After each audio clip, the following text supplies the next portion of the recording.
So what's happening, everybody? Like I said, just please excuse the mask. It's just in the gloves. It's just a little bit of preventive measure because I am still dealing with the public in what is considered an essential job.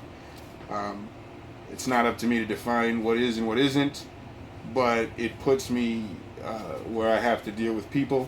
So I'm just trying to be a little more careful. But I did want to take some time to basically talk about. I hear a lot of people saying stuff, and with panic buying and all the ammo starting to disappear, uh, there's a trend, or maybe just some people are mentioning, or maybe it's just their own personal preference, that you need to go and get some defensive rounds. So like hollow points, and those are great. Those are awesome. Don't get me wrong.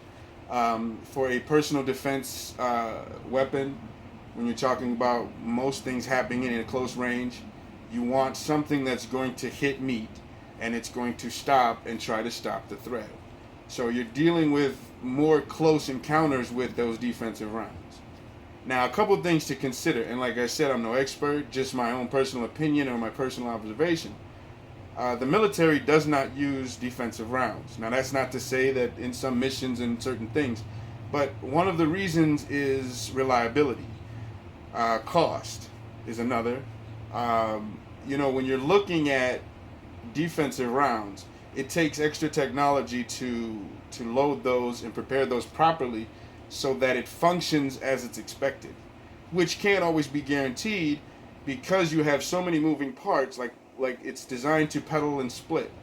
Well, you could, as best as you can, unless you hand, you know what I'm saying, or to do something with hands, you can't guarantee that, which is why more defensive rounds are susceptible to failures.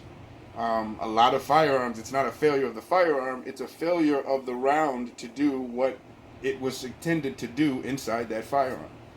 So, like I said, they're great at short range and things, but when you're considering now defending your home, or you know what I'm saying, or anything, trying to get back to your home, um, your defensive rounds, do you know where and what your attacks are going to be doing? You may have a guy across the street coming to attack you that you may have to keep a dot on. You may have somebody coming because hopefully, if you're paying attention, you're going to be able to protect or at least watch your perimeter. So before they get close enough for you to need defensive rounds, I guess just my own personal feeling is, ball ammo is what's needed and necessary. Defensive rounds are a luxury.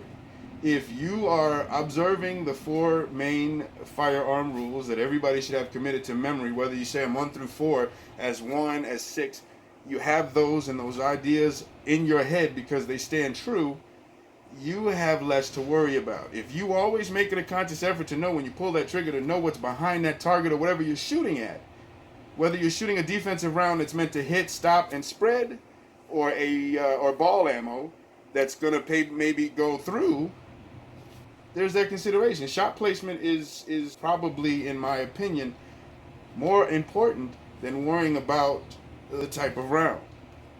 You know what I'm saying? Because if you have to switch, if you have multiple targets, these different things, and putting yourself in a position to something that you never know. Maybe the 1,001th round is the one to fail. Ball ammo is reliable, it's used, it's in bulk, it's cheaper. So there's a lot of factors that play in, but I don't know. I just kind of wanted to say, I just find it interesting. So maybe there's something that I don't know on that defensive round strategy. But man, if you ask me, it's all about the ball, baby. I'm the gadget inspector.